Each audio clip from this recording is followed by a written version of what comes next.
Hello, this is Aman Shukla and मैं यहाँ पर हूँ आज 11th 12th JEE and NEET के लिए इम्पोर्टेंट टॉपिक बेसिकली जिसको हम लोग ऑप्टिक्स प्रकाशिकी के नाम से जानते हैं उस टॉपिक के बारे में डिस्कशन करने के लिए। तो बिना देरी करते हुए फटाफट जैसा कि कुछ कम समय में आपको ज़्यादा डिलीवर करना है तो बिना देरी करते हुए हम शुरू करते हैं फटाफट। तो थोड़ा ध्यान देंगे, what is optics, what do you mean by optics, जिसको हम लोग प्रकाशिकी बोलते हैं हिंदी में।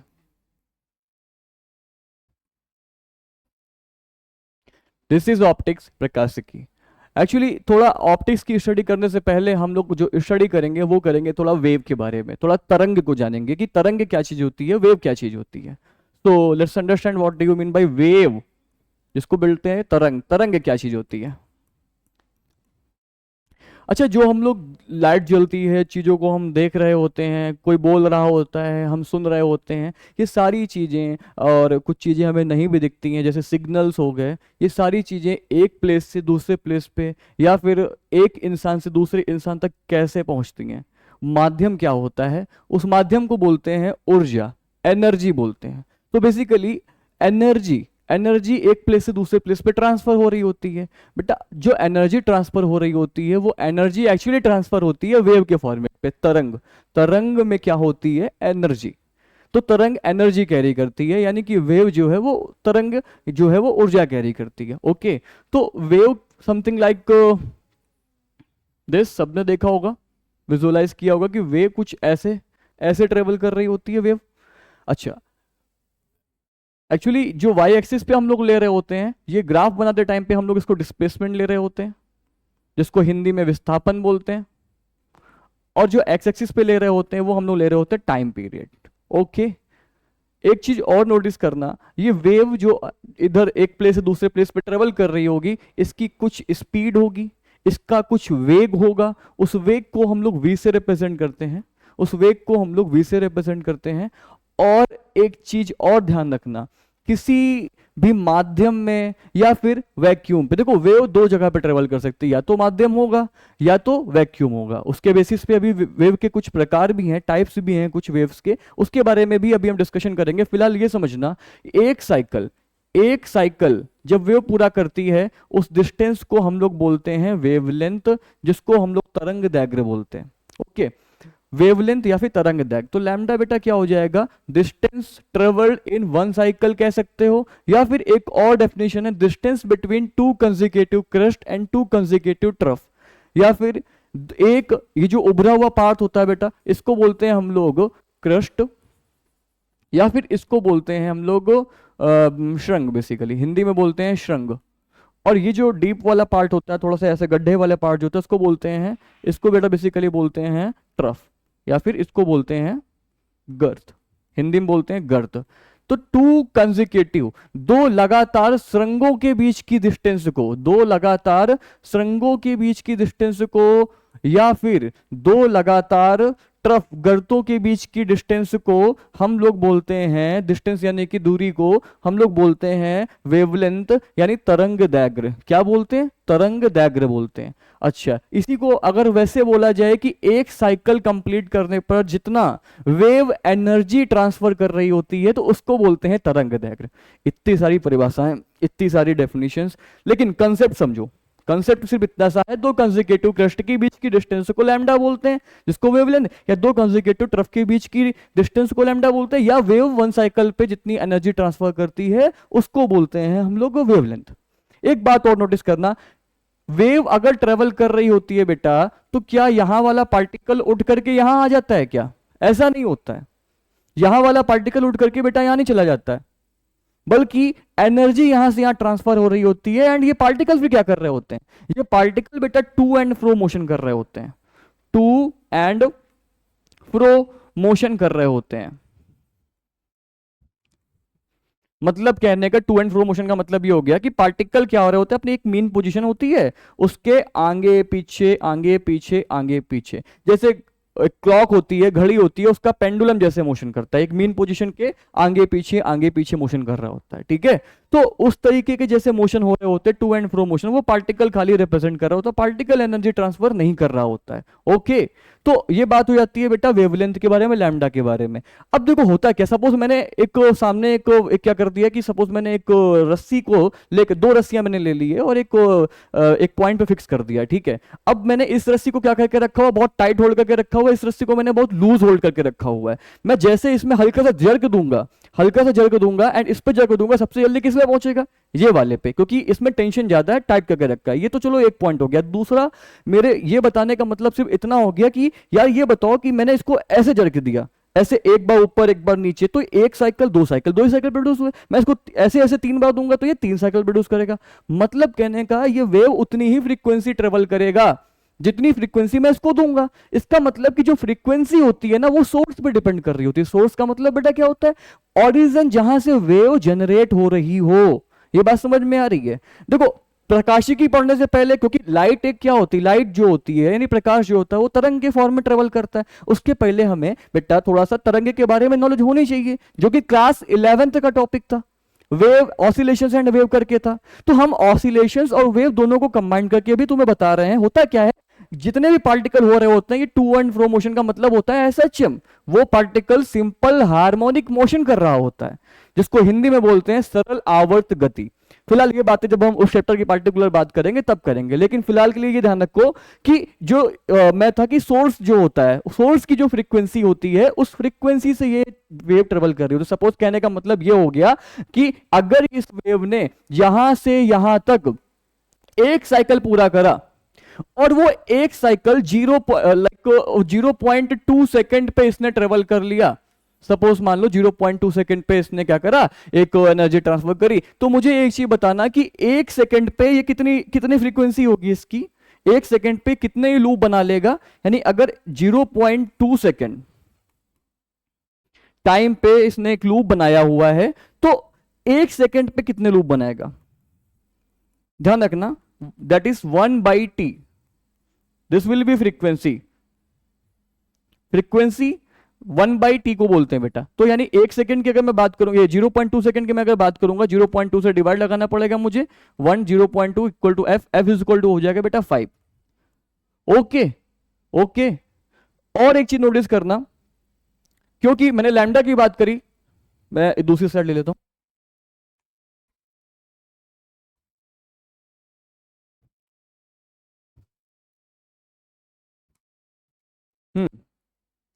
लैम्डा बेटा क्या था, वेवलेंथ था, जिसको हम लोग तरंग दैर्घ्य बोलते हैं। इसको हिंदी में तरंग दैर्घ्य बोलते हैं।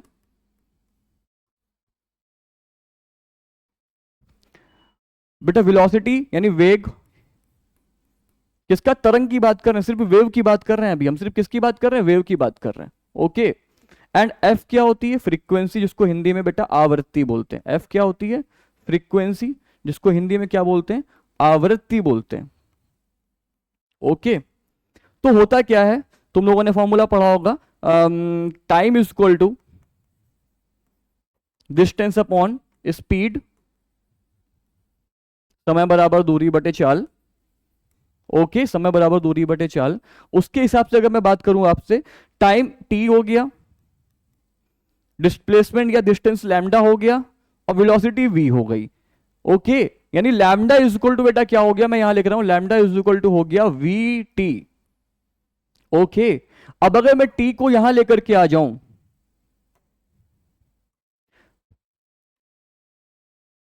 अगर मैं lambda by t equal to v कर लूं इस तरह से, तो क्या बताओ, 1/t को मैंने f बोला हुआ था, अगर मैंने 1/t को मैंने f बोला हुआ था तो बेटा क्या हो जाएगा, v is equal to f lambda, v is equal to f lambda.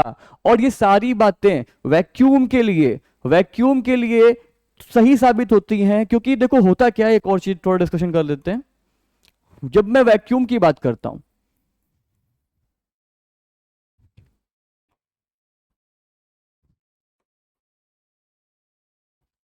इसको हिंदी में बेटा निर्वात बोलते हैं। जब मैं वैक्यूम की बात कर रहा होता हूं तो देखो लाइट जो आ रही होती है ना वो इलेक्ट्रोमैग्नेटिक वेव होती है, एक्चुअली वो होती है बेटा इलेक्ट्रोमैग्नेटिक वेव। देखो सभी कुछ वेव है, 11th क्लास से अगर आप देख रहे हो, सिंपल हार्मोनिक वेव हो गया, ऑसिलेशंस हो गया, इलेक्ट्रोमैग्नेटिक वेव हो गया, रे ऑप्टिक्स हो गया, वेव ऑप्टिक्स हो गया, जिसको प्रकाशिकी, तरंग प्रकाशिकी और किरण प्रकाशिकी भी बोलते हैं। ये सारी चीजें जब तुम एंड ऑफ द सीजन जाओगे तो तुम्हें समझ में आएगा ये सब कुछ तो एक ही चीज होती है। एक वेव होती है जो हमारे केस में एसएचएम कर रही होती है, जिसकी इक्वेशन होती है y is equal to a sin omega t plus phi. ये इसका फेज होता है जिसको कालांतर बोलते हैं। और क्योंकि सारे फंक्शन जो भी वेव कर रहे, जो भी वेव प्रोड्यूस कर रहे होते हैं वो हार्मोनिक होते हैं। हार्मोनिक इन द सेंस कि कुछ पर्टिकुलर टाइम पीरियड बाद वो अपनी पोजीशन को रिपीट कर रहे होते हैं। उन फंक्शंस को बेसिकली त्रिकोणमितीय फलन फंक्शन बोलते हैं, ट्रिग्नोमेट्रिकल फंक्शंस बोलते हैं। ओके, एंड ओवरऑल एसएचएम की जो हमारी इक्वेशन निकल के आ रही होती है वेव के लिए, ये निकल के आ रही होती है। ये बेटा डिस्प्लेसमेंट होता है पार्टिकल का। मैंने बनाया था सबसे पहले ये वाई एक्सिस में डिस्प्लेसमेंट लिखा हुआ था। ये जो डिस्टेंस होती है ना, ये इसको वाई से रिप्रेजेंट करते हैं। ओके, हाँ, अगेन मैं बात करता हूं इलेक्ट्रोमैग्नेटिक वेव की। मैंने वेव की इक्वेशन बता दी। तो बेटा इलेक्ट्रोमैग्नेटिक वेव पे कई सारी चीजें होती हैं। मैं अगर बात करूं कि यहां से देखा जाए अगर radio wave, microwave, infrared wave, and हमारे मतलब का डिब्बा जो होगा, जो बॉक्स होगा, वो यहां पे आएगा जिसको हम लोग बोलते हैं विबग्योर। विबग्योर यानी आर यहां और वी यहां, VIBGYOR। स्पेशल रीजन जिसकी हम लोग पूरे ऑप्टिक्स में, प्रकाशिकी में, जिसका हम लोग पठन पाठन करेंगे, जिसके बारे में हम लोग स्टडी करेंगे, वो बेसिकली मेरा ये रीजन होगा। जिसकी वेवलेंथ लैम्डा जो होगी वो होगी समथिंग 3800 या 4000 एंगस्ट्रॉम से लेकर के 66 से 6800 एंगस्ट्रॉम तक होगी। एक बात नोटिस करना, angstrom is a very small unit, बहुत छोटी यूनिट है इस एंगस्ट्रॉम। लगभग उसको बोलते हैं, एक एंगस्ट्रॉम इज इक्वल टू होता है 10 टू द पावर -10 मीटर। अब हम थोड़ी सी बात करेंगे, इतनी तो बेसिक बातें हो चुकी हैं। अब हम एक बात और कर लेते हैं कि सर वेव की अगर आपने बात करी है तो बेटा वेव कितने टाइप की होंगी ये समझता। वेव होती है बेटा दो टाइप की, एक होती है मैकेनिकल वेव एंड एक होती नॉन मैकेनिकल वेव। ये क्या मतलब, इसको हिंदी में बोलते हैं बेटा यांत्रिकी या यांत्रिक वेव। क्या बोलेंगे बेटा, यांत्रिक वेव यानी यांत्रिक तरंग। और क्या बोलेंगे इसको, इसको क्या बोलेंगे, नॉन यांत्रिक को क्या बोलेंगे, गैर यांत्रिक तरंगे। क्या बोलेंगे, गैर यांत्रिक तरंगे। ठीक है, इसका हमारा क्या उदाहरण लेंगे, क्या इसके एग्जांपल हो सकते हैं नॉन मैकेनिकल वेव के लिए। नॉन मैकेनिकल वेव के लिए हम ऐसे एग्जांपल लेंगे, ऐसी तरंगे या ऐसी वेव जिनको चलने के लिए किसी भी प्रकार के माध्यम की आवश्यकता नहीं होती है, उनको बोलते हैं गैर यांत्रिक तरंग। क्या बोलते हैं, गैर यांत्रिक तरंग या नॉन मैकेनिकल वेव। जिसमें बेसिकली मैंने अभी बोला था इलेक्ट्रोमैग्नेटिक वेव का एक एग्जाम्पल यहाँ पे ले लेते हैं। इलेक्ट्रोमैग्नेटिक वेव या फिर लाइट की हम बात कर सकते हैं। ठीक है, इलेक्ट्रोमैग्नेटिक वेव में ये सारी चीजें आती हैं। अभी मैंने इसके आगे लिखा नहीं है, यूवी अल्ट्रावायलेट हो गया, एक्स रेज हो गई एंड गामा रेज हो गई। ठीक है, ये स्पेक्ट्रम बेसिकली इलेक्ट्रोमैग्नेटिक स्पेक्ट्रम बोलते हैं उसको। एंड यहां यांत्रिक वेव पे जैसे तुम्हारी साउंड वेव आ गई, मोस्ट इंपॉर्टेंटली साउंड वेव। ठीक है, एंड अगेन एक बाइफर्केशन वेव का यानी तरंग का और मिलता है। क्या होता है, इसको हम दो पार्ट में लेते हैं बेटा। एक होता है transversal wave, transversal wave and longitudinal wave.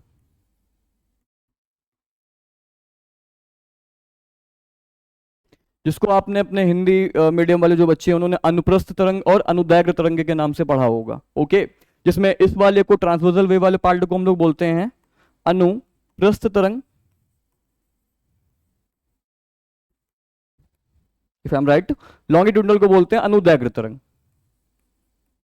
मैं कुछ बोल रहा हूं यहां से आप तक कान तक आवाज जा रही है, ये आपके पार्टिकल जो होते हैं वो जब तरंग चलने की दिशा पे, तरंग के चलने की दिशा पे टू एंड फ्रो मोशन कर रहे होते हैं, वो आपका अनुदैर्घ्य तरंग होता है। और जब पार्टिकल, मैं एग्जांपल देता हूं थोड़ा सा इसके आगे लेकर के,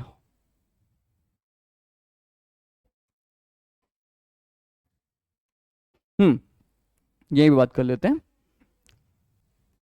सपोज मानो आपने यहां पत्थर मारा पानी पे, तो इससे वेव्स प्रोड्यूस होती हैं, वेव ऐसे करके चल रही होती हैं, ऐसे करके आगे बढ़ रही होती। होता क्या है, पार्टिकल यहाँ पे टू एंड फ्रो मोशन कर रहा होता है और वेव मेरी ऐसे चल रही होती है। वेव चल रही है ऐसे, पार्टिकल ऐसे अप एंड डाउन मोशन कर रहा है, टू एंड फ्रो मोशन कर रहा है। ऐसे टाइप के जो वेव्स होती है उनको ट्रांसवर्सल वेव बोलते हैं, ट्रांसवर्सल वेव बोलते हैं। ओके, एंड अगर मैं सपोज मैंने बोला यहाँ एयर के पार्टिकल्स हैं, वो टकराए, फिर वो दूसरे से टकराए, वो दूसरे से टकराए, वैसे वहां तक इंफॉर्मेशन पहुंची। इस वेव को बोलते हैं बेटा आपकी लॉन्गिट्यूडनल वेव, जो तुम्हारा बेसिकली साउंड वेव होती है। समझ में आ रहा? तो यहाँ पे पार्टिकल सिर्फ ऐसे ऐसे ऐसे ऐसे मोशन करता है, यानी जब मोशन, सपोज मान लो वेव मेरी इस डायरेक्शन पे चल रही है और पार्टिकल मोशन भी इसी डायरेक्शन पे कर रहा हो, तो वो हो जाती है बेटा लॉन्गिट्यूडनल वेव। क्या हो जाती है? Longitudinal wave. ओके सर, अभी तो उसके बारे में बात करी नहीं आपने, वेव के बारे में कि सपोज वेव ऑप्टिक्स और क्या बोलते हैं अपना रे ऑप्टिक्स कब आएगा, ये तो बेसिक बातें हो चुकी हैं। ठीक है, तो इतनी बातें बेसिक है, इसको पता होना चाहिए हर एक बच्चे को, क्योंकि बहुत तो बेसिक बातें हैं ये। V is equal to f lambda भी पता होना चाहिए। वैक्यूम पे जब कोई वेव, इलेक्ट्रोमैग्नेटिक वेव या स्पेक्ट्रम या लाइट ट्रेवल कर रही होती है बेटा, उसकी स्पीड में कोई चेंज नहीं होता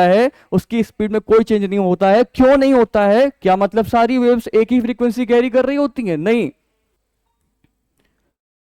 सीन ये होता है कि इधर से ये वाले ऑर्डर पे अगर हम जाएंगे तो हम देखेंगे वेवलेंथ डिक्रीज कर रही होती है बट फ्रीक्वेंसी इंक्रीज कर रही होती है। मतलब कि सबसे लोअर फ्रीक्वेंसी हो रही होती है रेडियो वेव की, सबसे हायर फ्रीक्वेंसी हो रही होती है गामा रेस की बेसिकली। ओके, तो लेफ्ट से राइट वर्ड जाने पर क्या हो रहा होता है? फ्रीक्वेंसी हमारी इंक्रीज कर रही होती है, वेवलेंथ डिक्रीज कर रही होती है, ओवरऑल वेलोसिटी क्या हो रही होती है? फिक्स होती है, सिर्फ वैक्यूम के लिए। ठीक है, बाकी इसके आगे अब इसको यहीं होल्ड करते हैं, बाकी ray optics and wave optics का बाइफरकेशन आगे पढ़ेंगे। ठीक है, थैंक यू।